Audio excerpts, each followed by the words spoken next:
Le salon de l'emploi, c'est le 2 décembre prochain à la salle du Vieux Campinaire à Wangeny. C'est proposé par les ALE de Fleurus et d'Ezo. Une ALE en dehors de l'organisation de salon, ça fait quoi?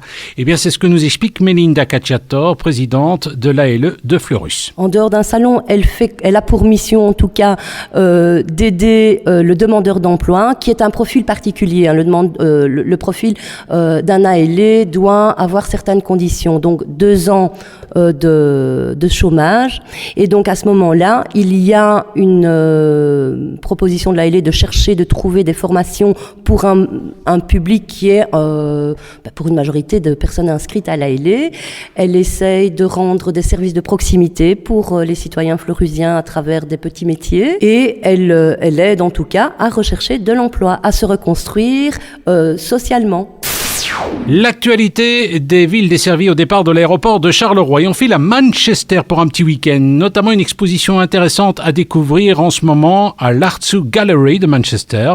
Manchester, c'est une ville industrielle. Alors on peut découvrir là-bas, à l'Artsu Gallery, une exposition intitulée Un goût de miel, A Taste of Honey. C'est un thème de Herb Alpert, d'une chanson des Beatles, mais c'est aussi une pièce de théâtre et puis également un film de Tony Richardson. Ce film a inspiré l'artiste contemporain Chris Exon. C'est un artiste qui retranscrit des images du film en peinture, et on peut dire qu'il est inspiré notamment par Andy Warhol. C'est donc à découvrir en ce moment à l'Artsu Gallery. Si vous allez à Manchester, eh bien allez faire un petit tour dans cette superbe galerie.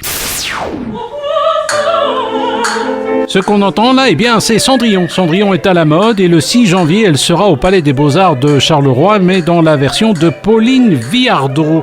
C'était une grande personnalité musicale française à la fin du 19e siècle. Le Palais des Beaux-Arts vous proposera une version dédiée au jeune public. C'est un spectacle qui se veut interactif. Les enfants pourront participer en chanson au spectacle. Il s'agit bien sûr de réserver 071 31 12 12, 071 31 12 12, et je vous rappelle, ça se passe le 6 janvier prochain.